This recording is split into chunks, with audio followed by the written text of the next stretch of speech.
Welcome to Disrespectfully with Katie Maloney and Dana Cathan.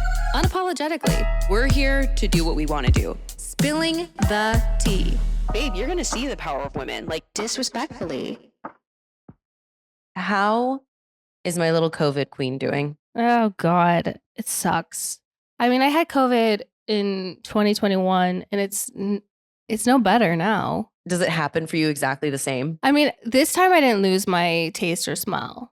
So at least there's that. Because that was, I think, beyond being sick, we all know what being sick feels like, and that sucks no matter what. But like losing your taste and smell is like the worst. But actually, you know what? You don't actually lose it. You just forget how to taste and smell is what I found out.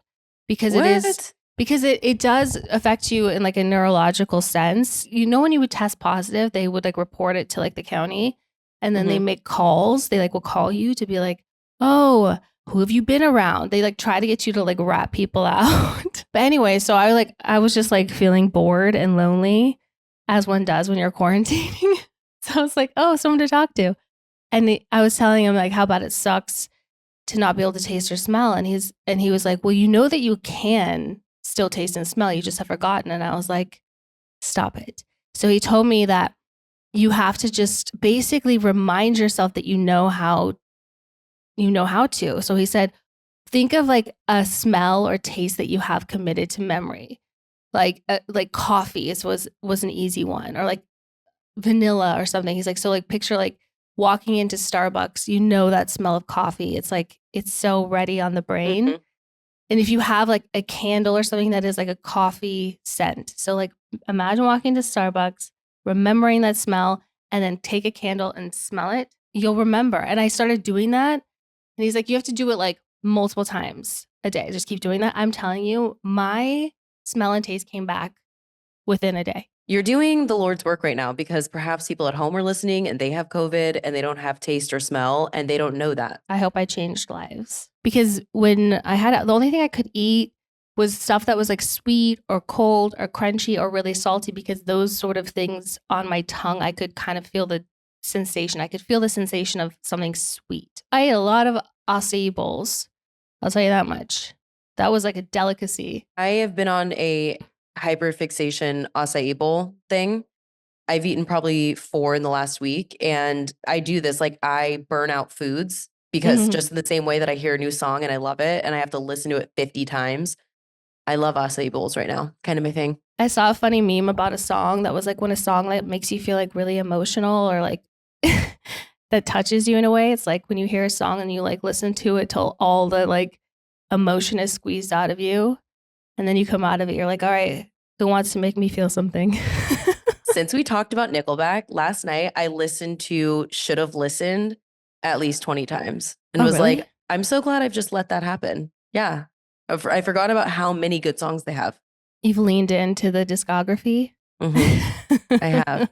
Well, I do not have COVID. I think I've told you this before. I had swine flu in 2009. It was called H1N1, and it was an epidemic. It wasn't a pandemic. I remember that, I think, yeah. But my small college town got it.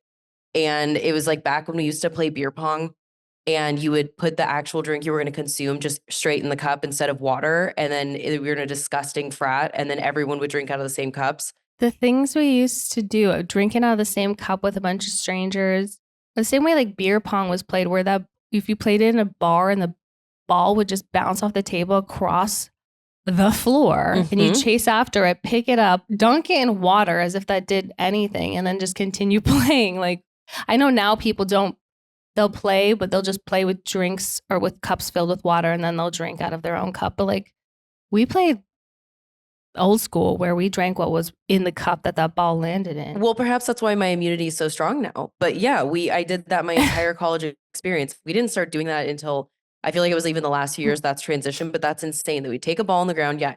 You dunk it in your little cup of water, which by the way, that cup of water wasn't changed the entire game. No. That was the same cup of water. And how many times is a ball being dunked in it that's been on the floor, that's touched, hey, hand that to me, 50 people's hands, and then you just throw it in your booze? And not to mention the hands that it touched it. I talked about this like back in October, thinking about Halloween and like the carnivals I went to. Remember people used to bob for apples? I don't think I've ever done that in my life, but I absolutely have seen it happen. Have you bobbed for an apple? In my lifetime, hell yeah, I have. Where you mouth agape into a bucket of water filled with apples, and you're just like gargling saliva out, like just going for an apple of all things. An apple. The reward is not even that great, and you're risking who knows what in that vat of disease and germs. But like these are the things that we did that were like completely, I guess, normal back then. Nobody thought that was disgusting or weird or like, maybe we shouldn't do this, guys. It was a different time, but I'm also curious, what are the things in 20 years we're going to look back on right now that are ridiculous, that we're like, why were we doing that? Like silent killers? There's this trend right now on TikTok. It's something about like catches up with me. So it's like a sound and it's a guy being like, okay, don't turn it up all the way. And then there are a few seconds go by and it's like a bzz noise. And people are standing there and acting like they're totally normal. And it's like when blank catches up with me in 20 years and then they like fall to the floor when it buzzes. So what would your thing be that's going to catch up with you in 20 years that you've done in your life? Like not getting enough sleep. Maybe like Glade plugins. Those supposedly like aren't great for you. Sleeping with my phone in my bed next to my head. I do, because I listen to audiobooks and whatnot, and I want to control the volume, so it has to be near my skull, but that can't be good for you. I was thinking about that recently. There's no way that that's not affecting us. I mean, I thought I was compromising by not using like AirPods anymore and having the Bluetooth like literally in my skull, but like I still got my phone next to my melon all night long. Well, that's one of the ones that I saw. Someone was like wearing headphones 24/7 finally catches up with me. And I'm like, I also do that because I don't like to be in silence. Yeah, not wearing earplugs going to like concerts and standing next to the speaker. I'm going to have tinnitus for sure. Yeah, that's also coming for me. Every day my phone is like, hey girl, your volume has been at max capacity since 1992. And you should turn that down. I personally don't need that kind of negativity in my life. So I just make the message go away. You're like, I'm also blind, so I don't see that. I'm not turning my music down. One of mine was all the macaroni and cheese and hot dogs. Kraft macaroni and cheese and hot dogs I've eaten in my life. Ooh, hot dogs were going to catch up with me. That's coming for my ass. Absolutely. Also, I saw recently this video of the Kraft like plant that makes Kraft macaroni and cheese blue box, which I am such a fan of, that I eat at least once a week. And there was the big vats that make it. There was tons of mold and they only clean it every 19 days apparently. But I just feel like I've eaten it for probably 30 years of my life and I'm fine at this point. We'll see what happens in my 60s. So I'm not going to particularly stop. But yeah, it was upsetting to see. I could have gone my entire life without watching that video. Yeah, like I don't need those like how it's made kind of shows. Like I don't want to know how the sausage is made. I don't want to know how the chicken nuggets are made. I ate Lunchables growing up. So far, so good. Lunchables were an absolute delicacy. Are you kidding? I loved, like, if I went on a field trip, I knew I was getting a Lunchable. Well, why do you think all the millennials are obsessed with like charcuterie and cheese boards? Because we had Lunchables growing up, folks. Like it's a given. I always like the classic, turkey cheese, whatever. But then when they came out like with the like pizza ones, I hated the pizza ones. I mean, that sauce was pretty foul, but like I was making my own pizza at lunch. Like that was so cool and novel back then. I don't know. Okay, do you know what also maybe catch up with like all the frozen dinners, like the kid cuisines? Oh man. Did that come in a blue box, like the microwavable? And they had is that like, what you're talking about? Yes. The penguin and maybe like a polar bear on it. And remember when you'd heat it up, sometimes if it would bubble over, the brownie would go into the mac and cheese and vice versa, but you just sucked it up and ate it anyway? I mean, not that I've ever done this, but I would right now take that blob of brownie and stick it in the mac and cheese and still eat it. Like, I don't even care. It was still delicious. And I took for granted growing up, my mom cooked almost every night and home cooked meals, but I would have preferred that. You would still eat like microwave dinners? Yeah, but I'm disgusting. I could find an entire meal at 7-Eleven. Listen, I'm not against that on like a desperate like road trip to have like, one of those like taquitos on one of those roller things. For sure. I'm not against like some frozen stuff, but like not one of those Hungry Men meals or like one of those that come in a tray and they have little compartments. Like, I don't know about those these days. What if you were at a guy's house and you're like, I'm really hungry. Can I make something? And you went into his freezer and he had like a stock full of Hungry Men. I mean, it goes back to what does the rest of the apartment look like? Are there the navy sheets? What's I think like you could guess what the bedroom looked like as well as the bathroom. that man has Irish soap, just that bar of Irish soap, and it's really little. And that's the only thing that's in his shower. It's like in a couple pieces. And there's like beard or pube trimmings on the sink. Oh. That's what that man's situation looks like. There's just like toothpaste all over the faucet and just we can't even talk about the toilet. His NC-17. His toothbrush looks like it's been like chewed by a dog. Oh, it has the flair. It's like giving duck nails, but for toothbrush. No. Like also, that's the same toothbrush he's had since 2014, I would say. Wait, okay. I want to ask you what some of your immediate icks are now that we're on the topic. Because anything inside of a man's apartment will give me an immediate ick almost, especially if it's in that condition. I'm telling you, I've like risked UTIs because I did not want to use a man's bathroom. Oh yeah. I was like, I already just know what the condition of this is going to be, so I'm gonna risk it and just go home. And I know that's gonna take me a moment. And if you've had a UTI, you know the agony that's one of the worst pains available to. I mean, I'm sure it hurts for men too, but for women, and we all know how important that post-sex pee is to avoid that. Yeah, but I wasn't ready to catch an ick from the bathroom just yet. I wanted to like live blissfully ignorant for a little bit longer. Sometimes I don't want to know. Delulu is this Lulu, as we have discussed. Immediate icks for me. This one's weird because it's pretty specific to the situation that I was in. Before ick was a buzzword, I was on a date once and I was bowling with this guy. And I love to bowl and I'm a pretty good bowler. And he got a pair of shoes that were way too big for him because he didn't want to say out loud what his shoe size was in front of me. Oh. He asked for a pair of 11s. I heard him. He's like, actually, these are a little big. I'll be right back. And I heard him because we were right near the cashier. He needed a size 9, which that's fine. I'm not trying to shame you, but like he clearly was so insecure about that. So I'm like, are you trying to bowl in clown shoes right now? Like these don't fit you, sir. And I will never forget. I was still kind of on the fence about him. And he went up to go bowl. First of all, he also chose a ball that was like very, very light. And he did this twinkle toes thing it's like Freddie Rubble or whatever from the Flintstones, but it was like the like daintiest little weird thing. And the way the position that he fell in after he threw the ball, I immediately was like, oh, we're done. I'm never seeing this person again. So I would say someone who bowls in a very specific way and it's dainty looking. Well, I feel like bowling is one of those things that like could really make or break a situation because you could easily catch the ick from somebody. I feel like somebody would catch the ick from me bowling. I'm sorry, it's different for women too.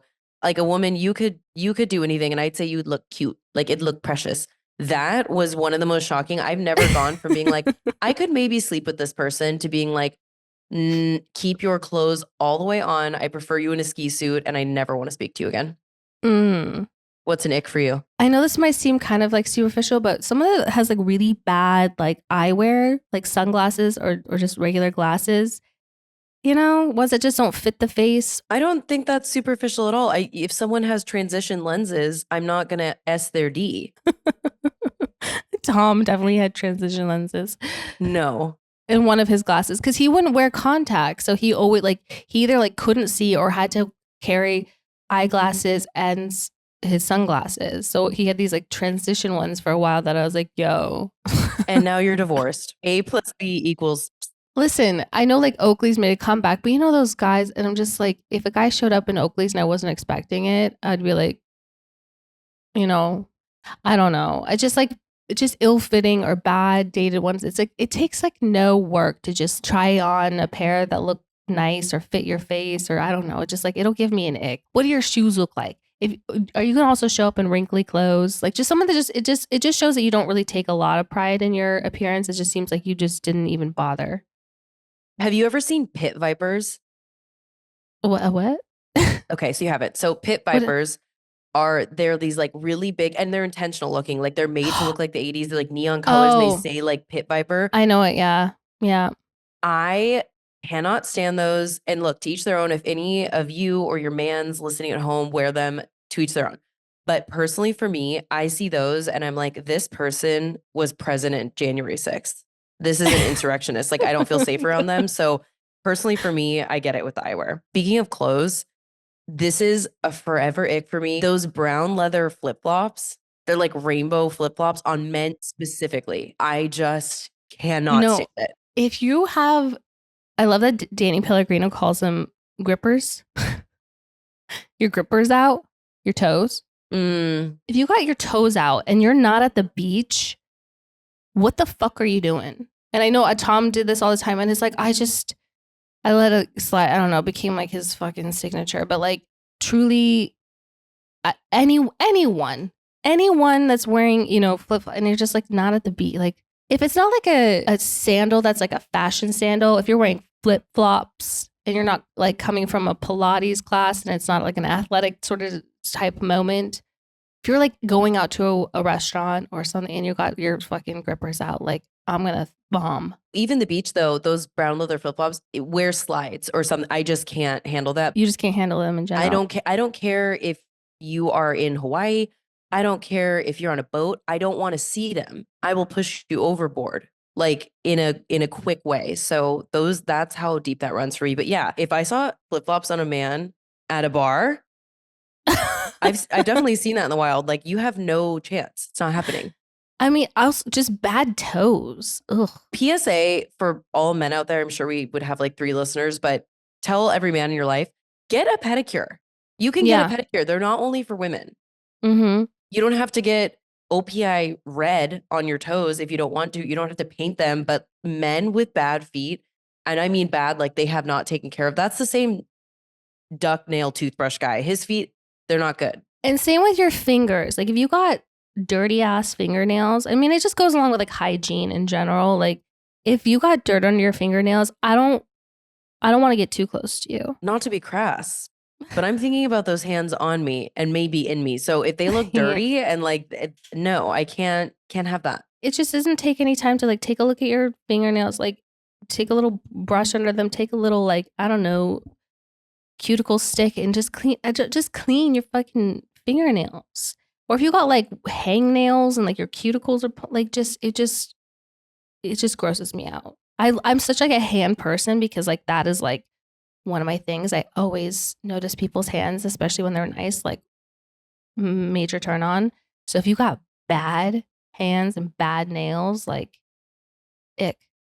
That's an anti-ick for both of us. When someone has good hands, like, oof. I'll look at your hands quicker than I'll look at most, like everything else. Like a nice pair of hands is like, yeah, love to see it. Back in the ick vein, I would say that these go together.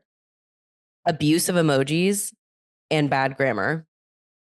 Yeah. If you don't know the difference between your and there and there, there will be no future for us. Yeah, that's 100%. Overuse of emoji? Can you think of something grosser? Of a single emoji or just like you use a lot of emojis? I'd say a lot of emojis. In a paragraph, if you're describing to me what you're doing, you're like going swimming and then you put a swimming person emoji and then like a sun. Yeah. No, because I mean, want to see that. I like emojis. Like I use a lot of like the smiley type emojis and things like that, but I don't use them to describe every situation and every sentence. I don't use them to like emote. No, there's a time and a place. I love an emoji. I use the faces too. And it's like, they can do that also. But when people abuse them, like you can tell, you just know when someone is being too much. Use your words. Better yet, use your actions. Let's talk about Apostrophe. Apostrophe skin. Yes.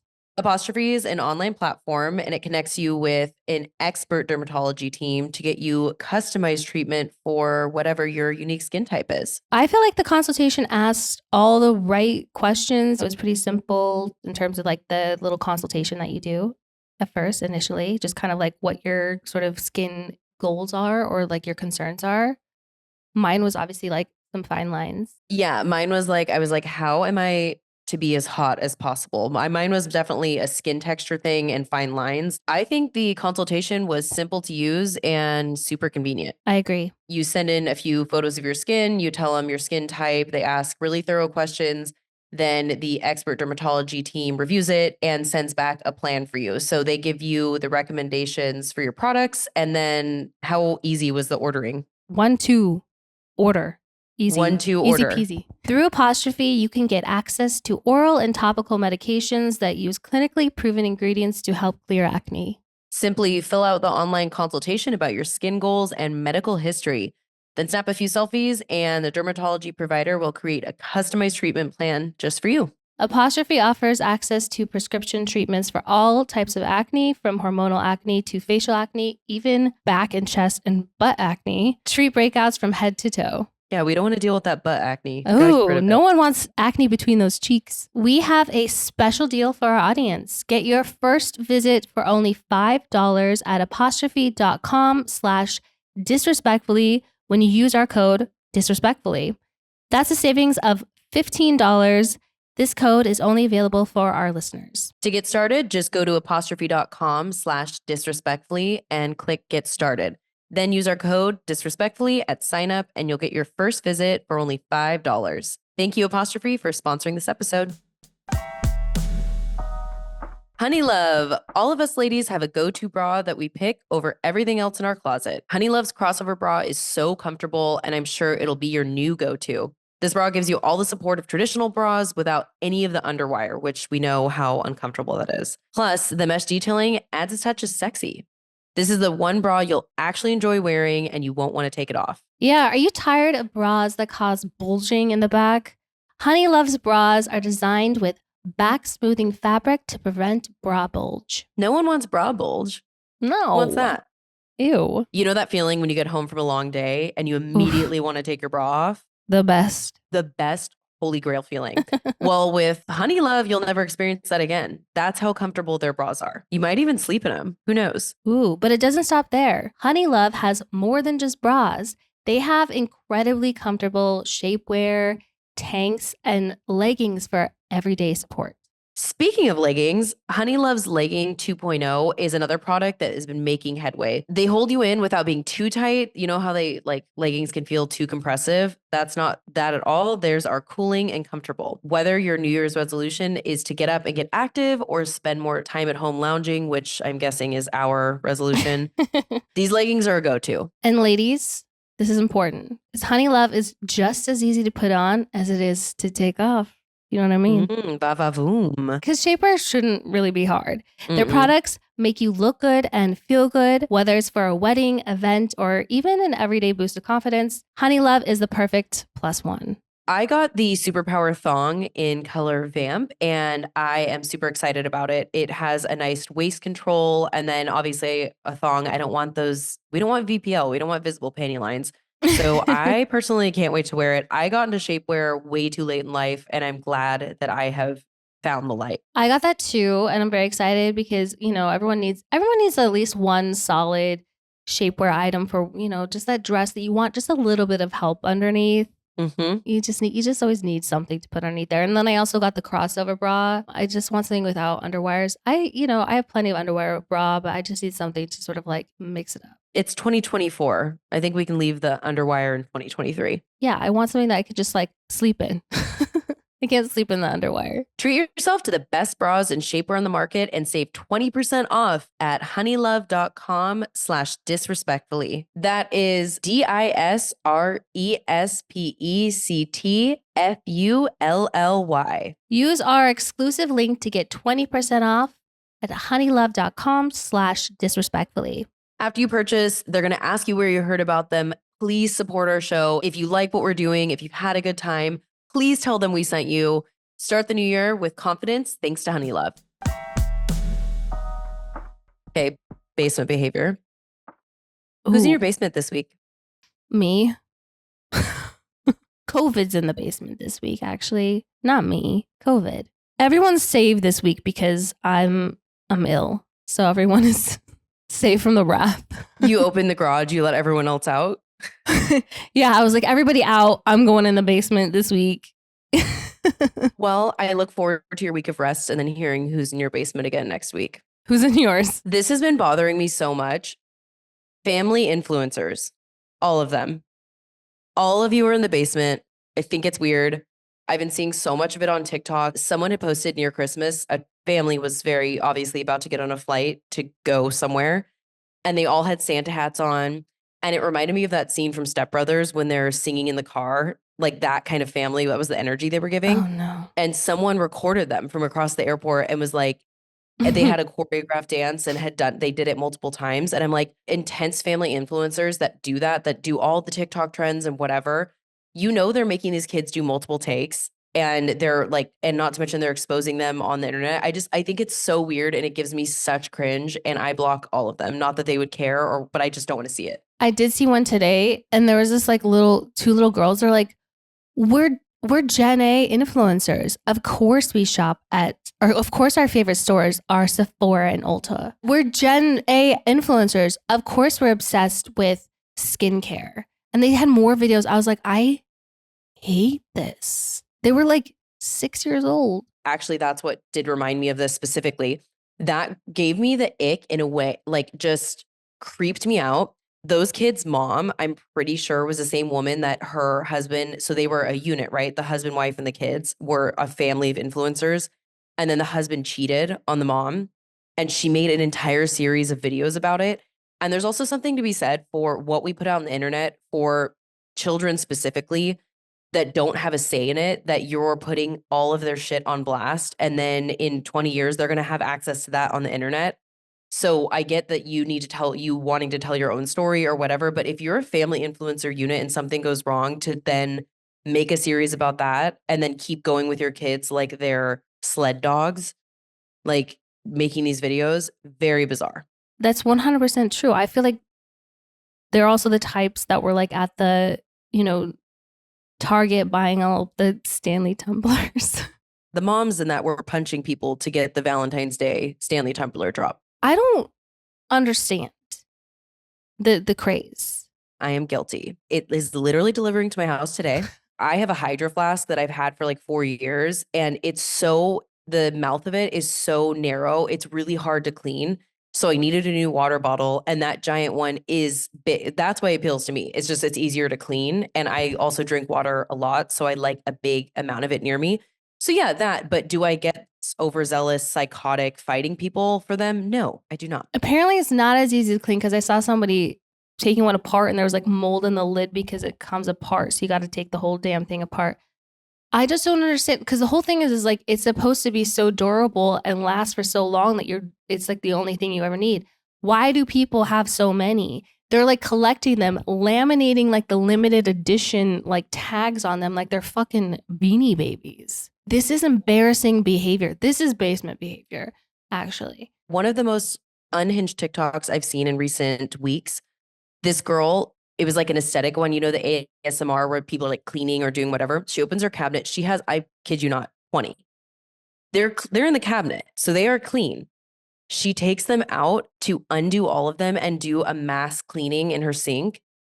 And I'm just like, what is the point of that? They were clean, so now you're just re-cleaning them to show it on TikTok and like flex your stock.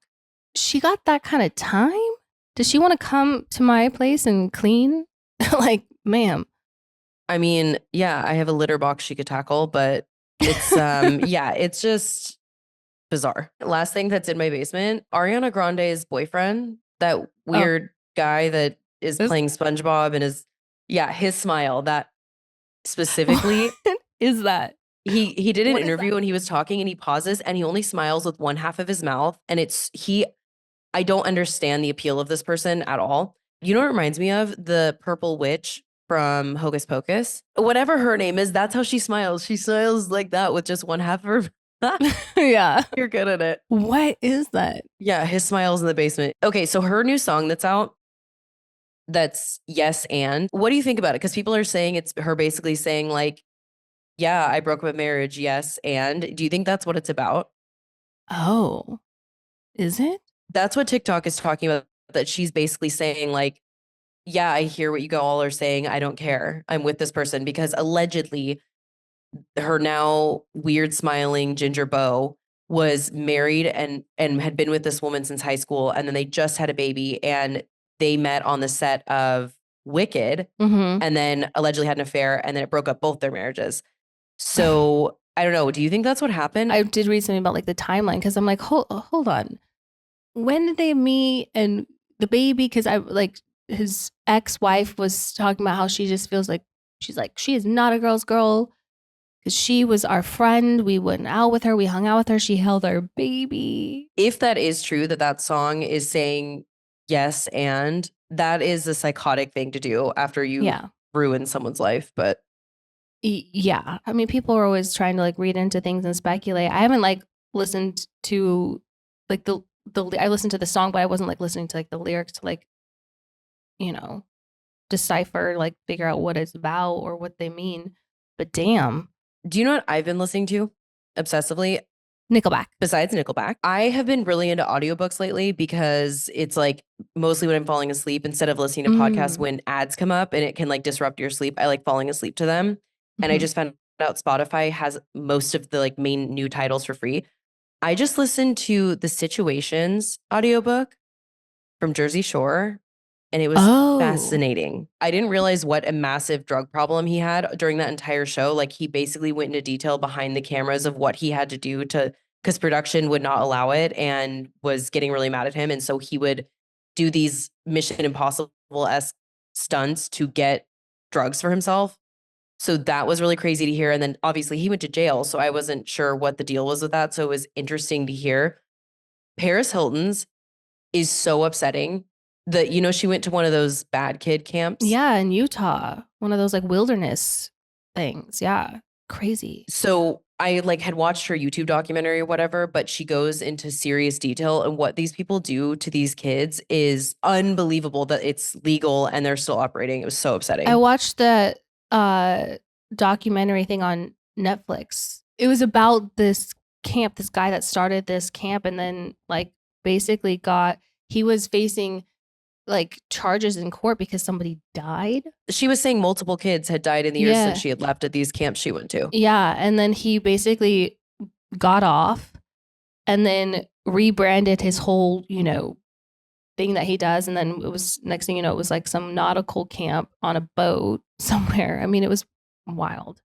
Well, it's just sad because basically what they say is they manipulate vulnerable families. They come in and say, hey, your kids down this path, we can save them, whatever. And then they tell them the kids are going to call you and they're going to lie to you and say all this stuff is happening so that you'll bring them home. So they basically cover their ass, and it's actually happening to them. And she was in it for almost 2 years.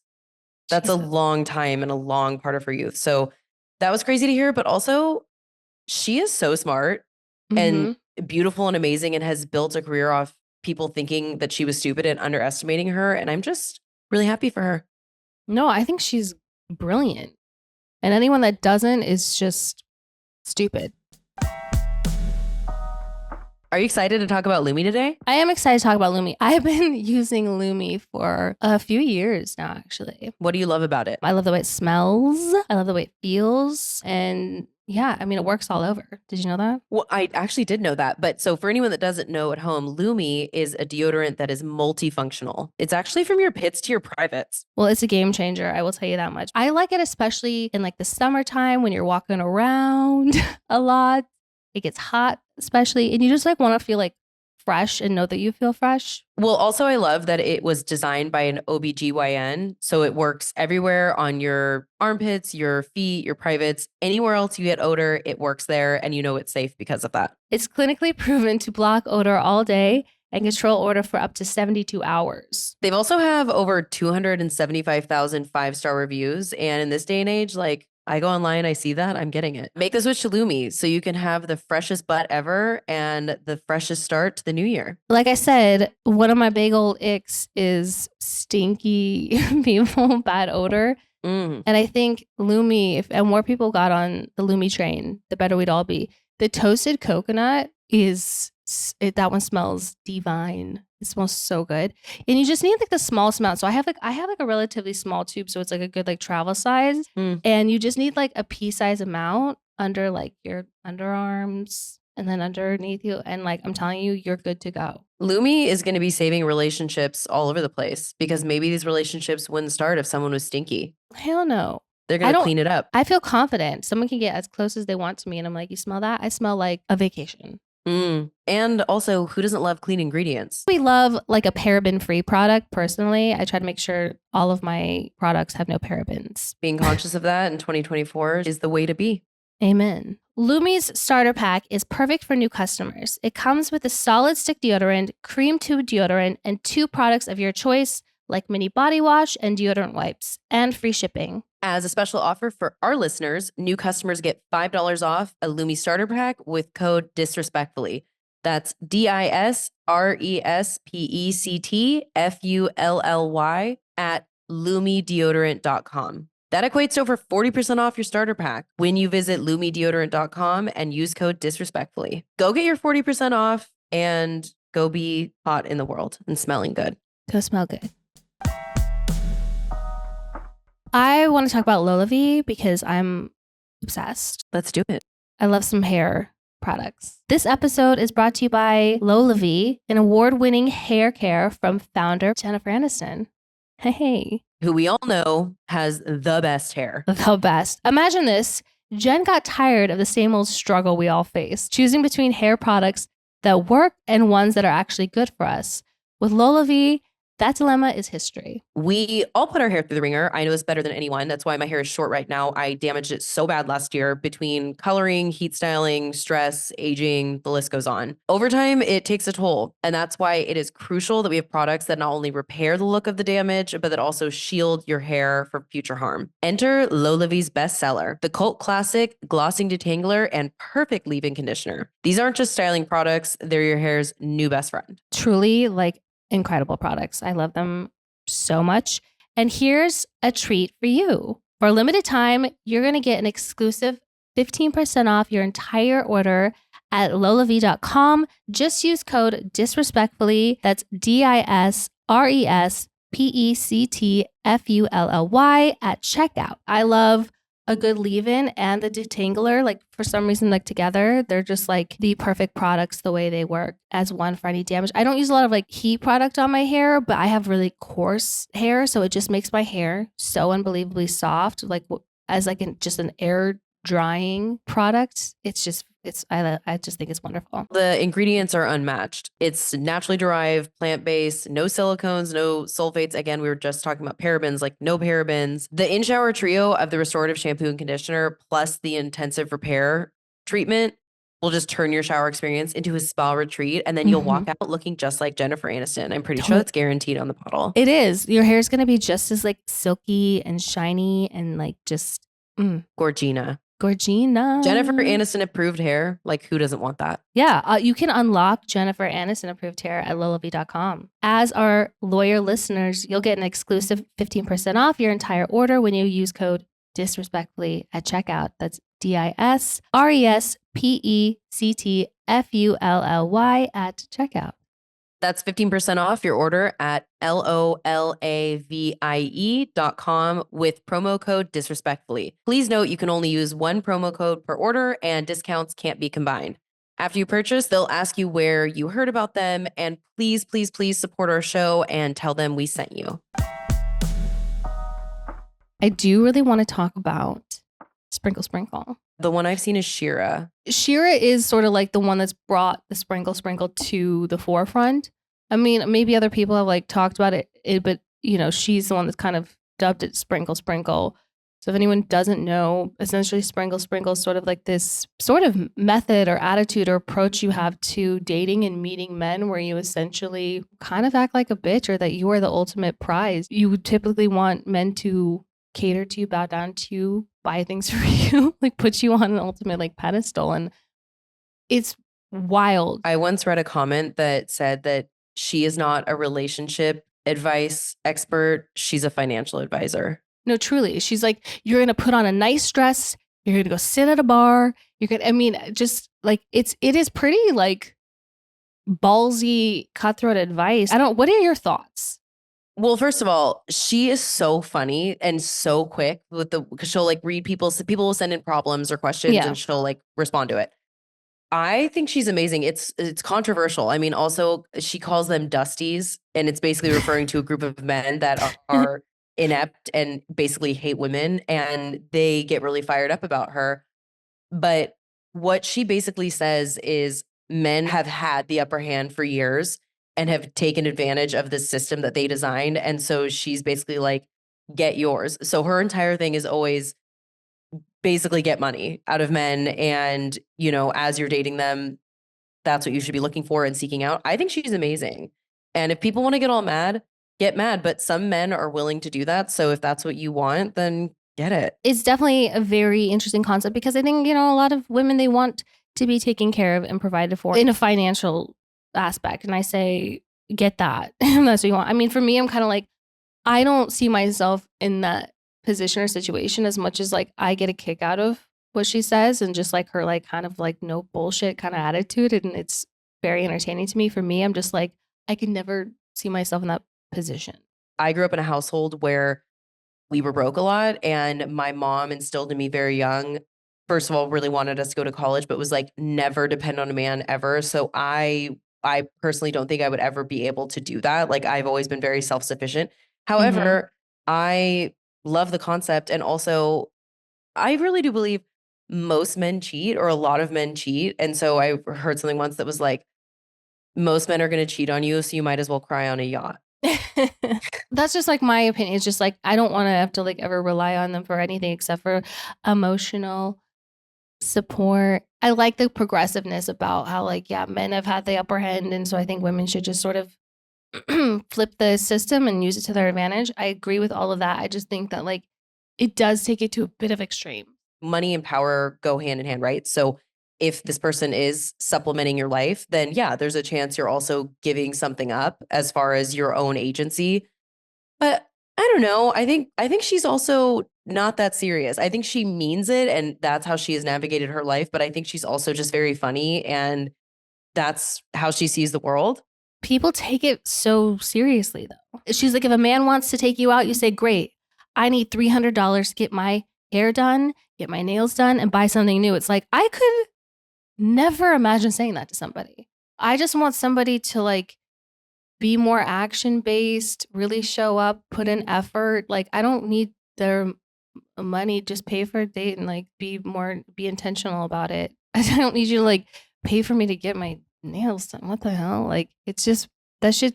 It's just weird to me. Like, I think that's, I don't know. Okay, there was this girl who I saw a TikTok and she's like, I got sprinkled by a guy. And she's like living in Barcelona. She met this guy. He's like 30. She's like, we started going out, and, you know, he kind of would make some comments about like how, you know, he maybe didn't have like a ton of money, but like, you know, whatever. So I, on our first date, she goes, I ended up paying for the first date. So she kind of like set this like precedent that she didn't mind picking up the bill. She's like, and then he was over at my house one time, or at my place, and he cooked dinner. And she's like, oh, well, this is kind of great. She goes, you cook for me and I will pay the bills. Like, kind of just jokingly making that like kind of like that'll be our balance here. And so then she was looking for a place to live, and he was helping her out with that. And or she was like, why are you sending me 2 bedrooms? He's like, well, we need a, you know, where am I going to put like my stuff? There won't be enough room. And she was kind of like, okay, haha. And he's like, and it needs to be pet friendly. And she's like, okay, but like, so you're going to pay for your place and also help pay for this place? And he goes, why would I do that? What do you mean? He goes, well, you said like, I'll cook and you will pay the bills. And she goes, I wasn't being serious. And so she goes, then I left for like a month. I was like doing my thing over here. And then I kind of like forgot about things a little bit. I came back. She goes, I booked us a trip to go to like, I don't know, they met in Portugal or something. She's like, I paid for the hotel. I was paying for like a lot of like meals. He was getting like a breakfast or a lunch here and there. And I kind of like, she basically started to bring up how like she thinks that maybe like they should start like splitting things, or at least paying like their own portion of things. And he thought it was like so inappropriate and so cheap that she would even like bring up the fact that like they should talk about costs like that. She eventually just had to like end it because she's like, I was getting like just fully taken advantage of. She goes, does it feel nice that I was able to be someone's like sugar mama for a little while? Yeah, but that wasn't trying to be that permanently. Like, what the fuck? I think that Shira would describe him as the mayor of Dustyville, the president, Totally. founder, CEO. But I mean, like, while that's a dream scenario for a lot of people, like, you got to make sure that you're barking up the right tree there. It's not for everyone. So it's the same thing if a woman presents herself that way to a man in her philosophy. Yeah, some people also wouldn't subscribe. Some men would be like, ugh, no. I mean, I think there's something to be said for like splitting the difference or happy medium, because this is a hot take and kind of controversial, but I, for first dates, am a big fan of coffee dates. And I see a lot of people all over TikTok being like, he doesn't actually want to date you. If he won't take you to dinner, he needs to take you to dinner, blah, blah, blah. I love a coffee date because I don't want to waste my time. I don't want to get stuck on a 2-hour dinner with someone if the date goes badly, and it's during the daytime, so it's safer. And it's just like, it's just the qualifier to see if you even qualify to be someone I want to spend time with. But I went on a coffee date once, and the guy, he had been talking about how he had been going on dates, and he was like, yeah, it is frustrating as a guy. You just like pay for all this or whatever. And I was like, yeah, that's why I like coffee dates. And I got there, and he got there a few minutes before me, and he had already gotten his own coffee and didn't ask me if I had wanted anything. And I just kind of stood there, and he was like, oh, are you gonna grab a coffee? And I was like, yeah, I guess. And I went up and I purchased my own coffee, and I was furious. I'm like, I am not someone who wants anything from anyone, but you literally can't spend $5 on a coffee. You asked me out.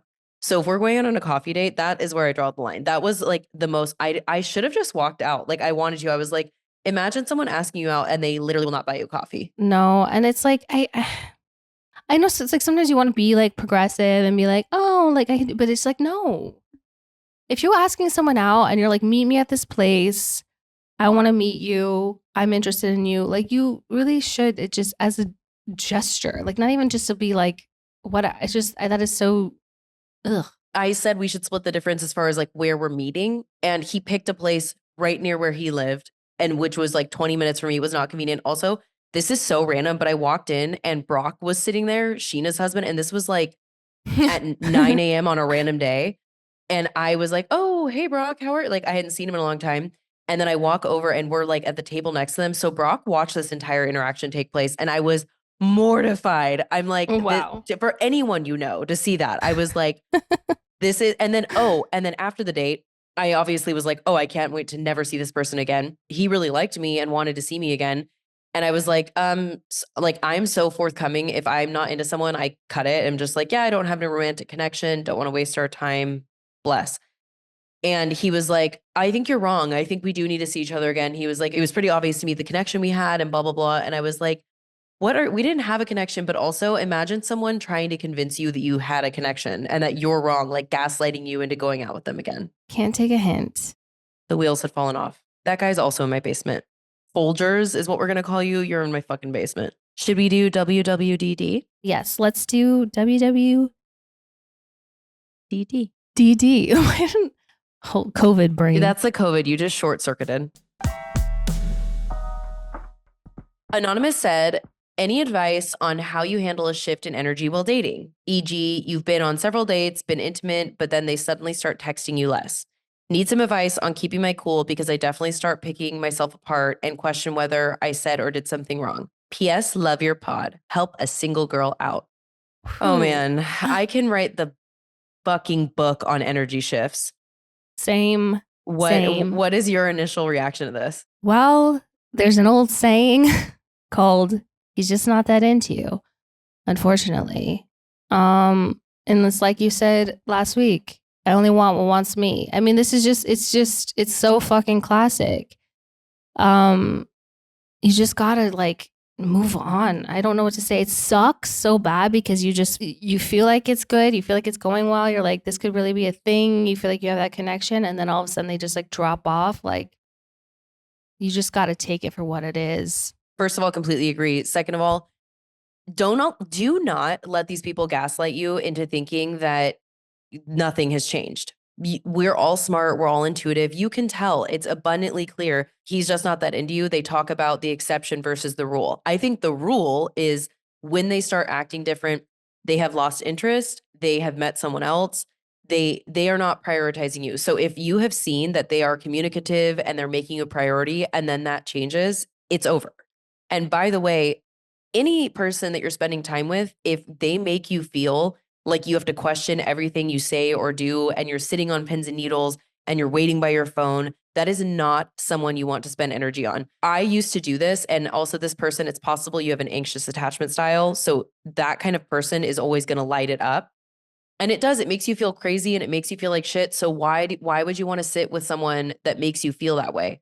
So personally, if this is me, I'm done responding to them. And if they reach out trying to get you on the hook again and you feel the need for closure and want to say something, I would just respond back and say, hey, your inconsistency in communication is really unattractive to me. So I'm not going to be able to spend time with you anymore, but wish you well.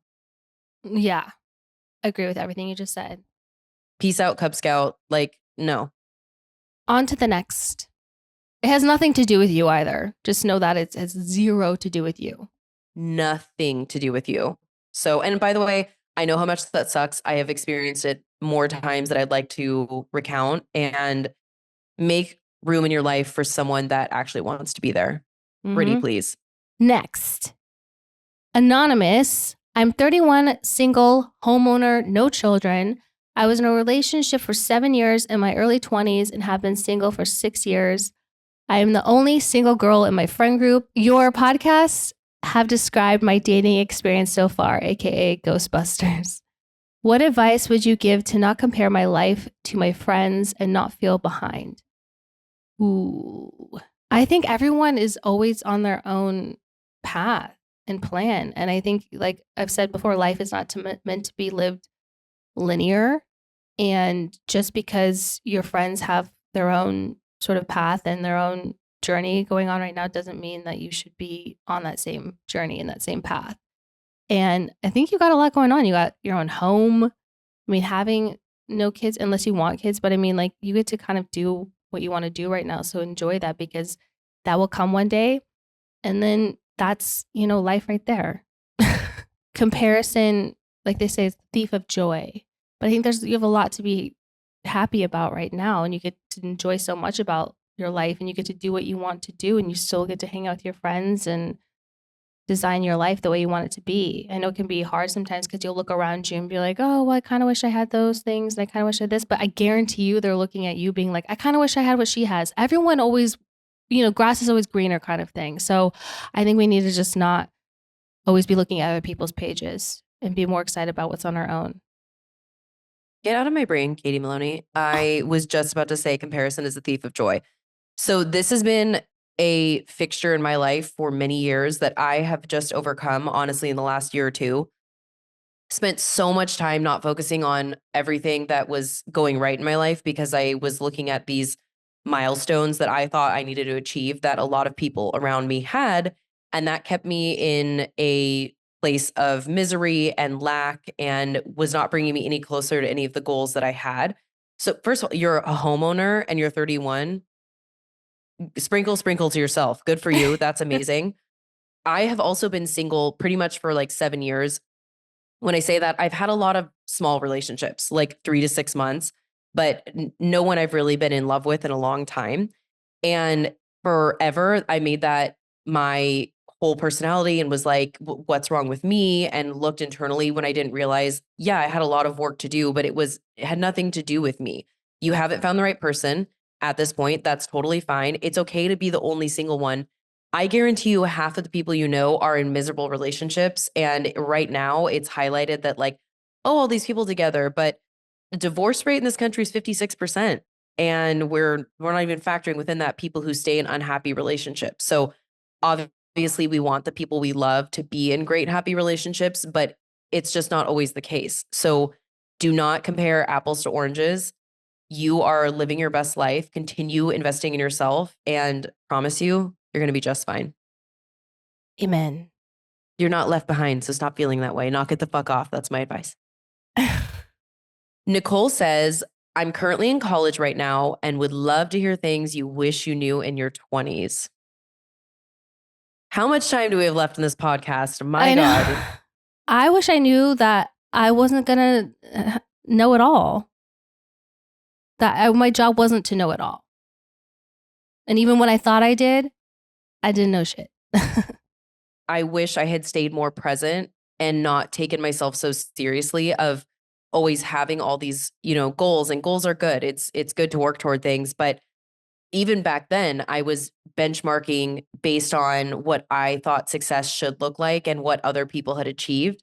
So I wish I had just stayed a lot more present in where I was in my life and go through the learning experience, because your 20s are unserious. They're supposed to be. Like, that's when you develop who you are and your entire story is developing. And it just makes me sad that when I was 26, 27, 28, that I felt behind in life, where I'm like, no matter what age you are, you're always where you are is where you're supposed to be. And you just have to kind of let it happen. So I wish that I had let go more of all these.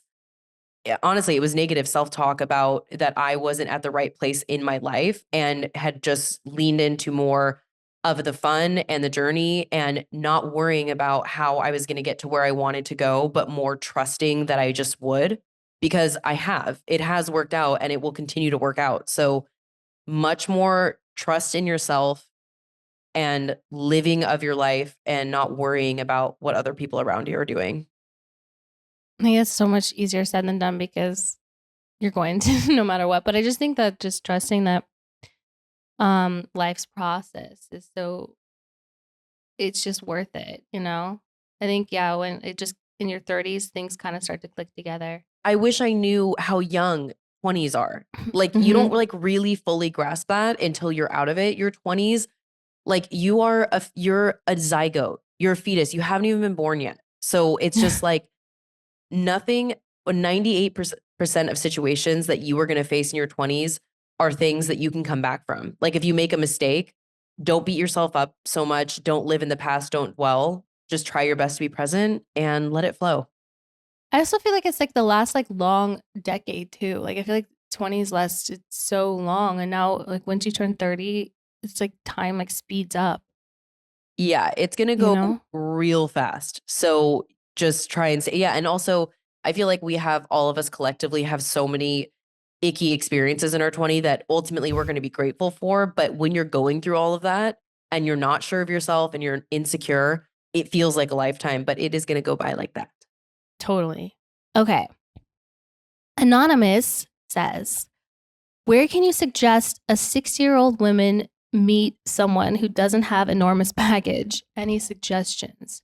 Well, Well, I would say Cougar Town if you're looking for people who don't have baggage. I know because anyone I think that is of that age is probably going to have some history, probably going to have some mileage behind them, which is going to entail some baggage. You have to set realistic expectations, because if you're wanting to date someone who's also around the same age as you, they probably will, unless of course you come to LA, in which case they'll be first, 60-year-olds are just looking for a serious relationship, so they probably won't have baggage because they are Peter Pan.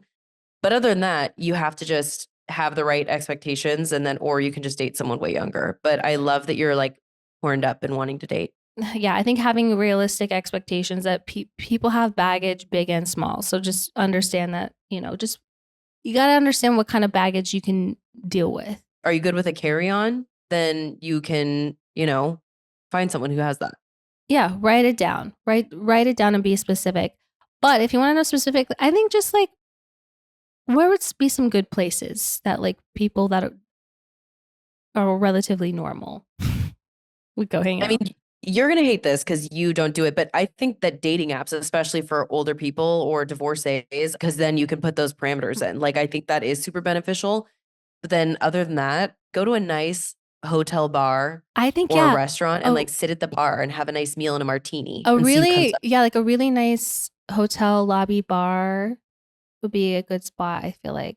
You want to be surrounding yourself with the type of people that you want to be dating. So if that is what you're into, what you're looking for, I think that's a great start, but also dating apps. But yeah, set those expectations. Yeah, I think dating apps is a good way for people to kind of like display their baggage in a way that it's more presentable, Hmm.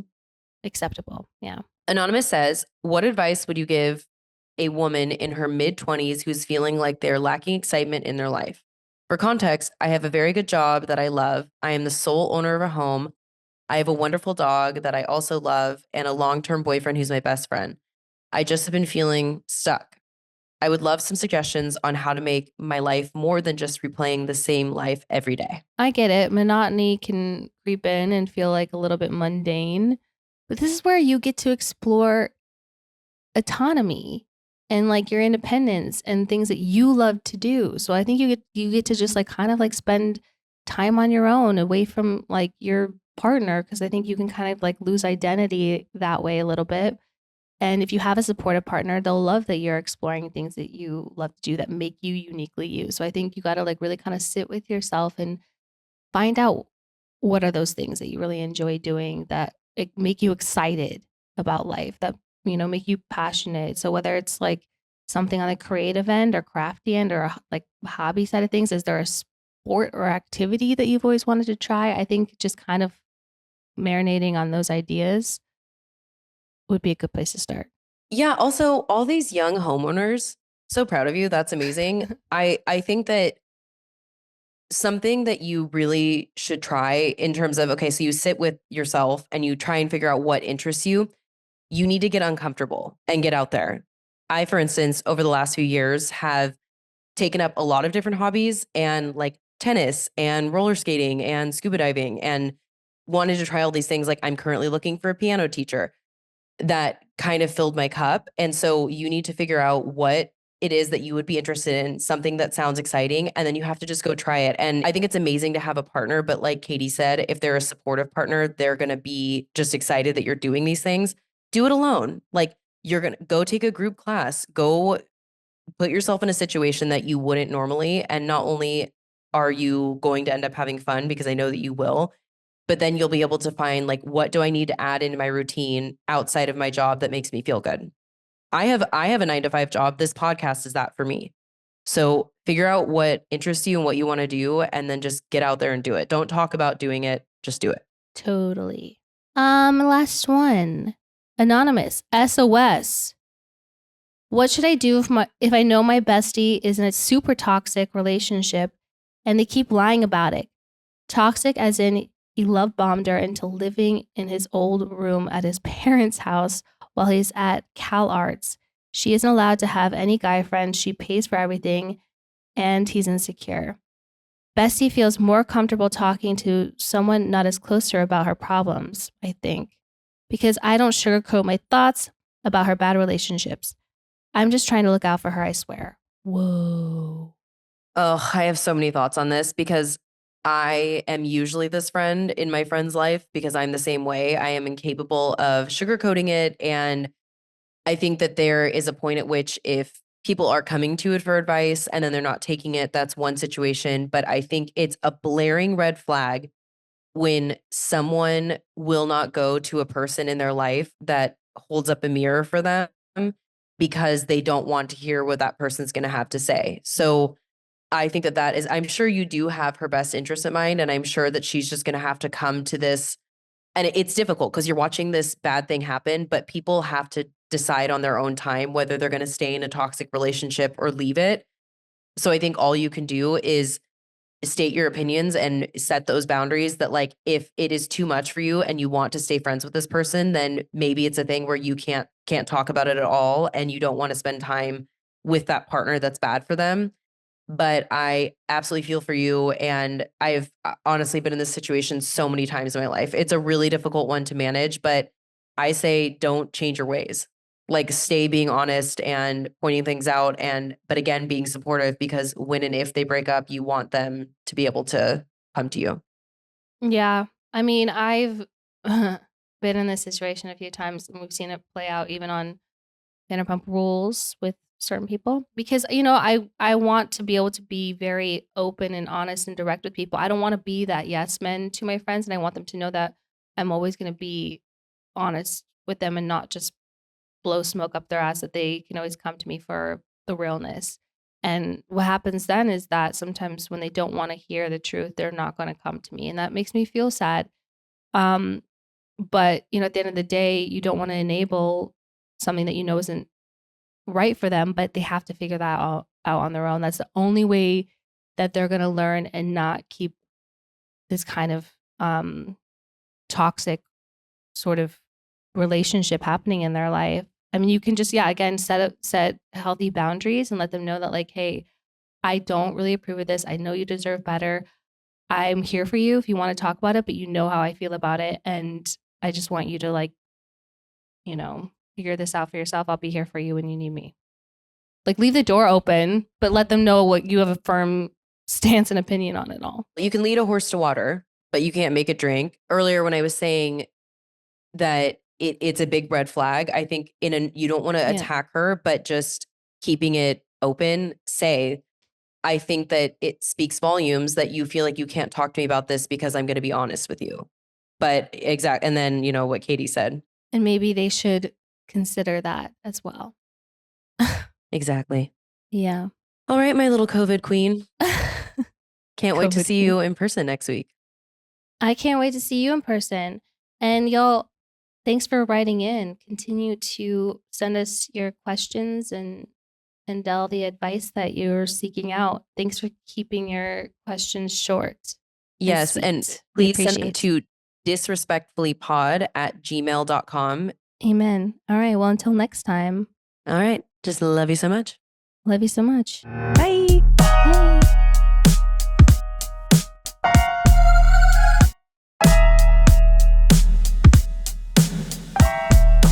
Babe, you're going to see the power of women. Like, disrespectfully.